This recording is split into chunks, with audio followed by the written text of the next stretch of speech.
مستقبل یعنی فیوچر کے بارے میں جب بھی کوئی بات کریں تو انشاءاللہ ضرور کہیں، اگر اللہ نے چاہا تو میں یوں کروں گا۔ اللہ تعالیٰ کا مسلمانوں پر یہ خصوصی فضل ہے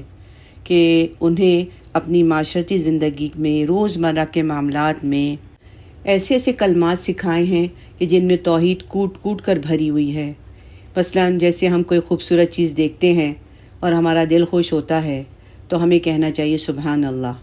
گویا کہ ہم نے اقرار کیا کہ یہ اس چیز کا کمال نہیں ہے اور نہ ہی یہ چیز بذات خود تعریف کے لائق ہے، بلکہ تعریف تو اللہ ہی کی ہے جس نے یہ خوبصورت چیز بنائی۔ اگر ہماری کوئی تکلیف دور ہوتی ہے تو ہماری منہ سے نکلنا چاہیے الحمدللہ، یعنی جو بھی مشکل آسان ہوئی ہے وہ اللہ کی مدد اور اس کی مہربانی اور اس کے حکم سے ہوئی ہے، تو لہٰذا شکر بھی اسی اللہ ہی کا کرنا چاہیے۔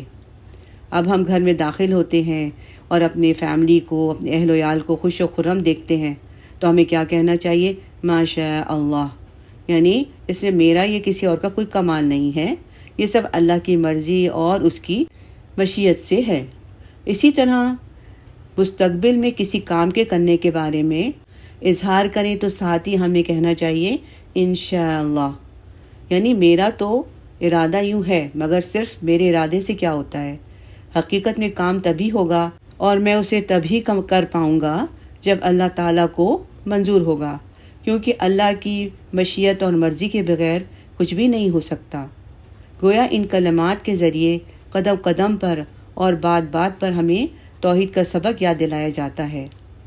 اللہ کے علم اور اس کے حکم اور اس کے اختیار اور اقتدار اور اس کی قدرت اور اس کی مشیت کے مطابق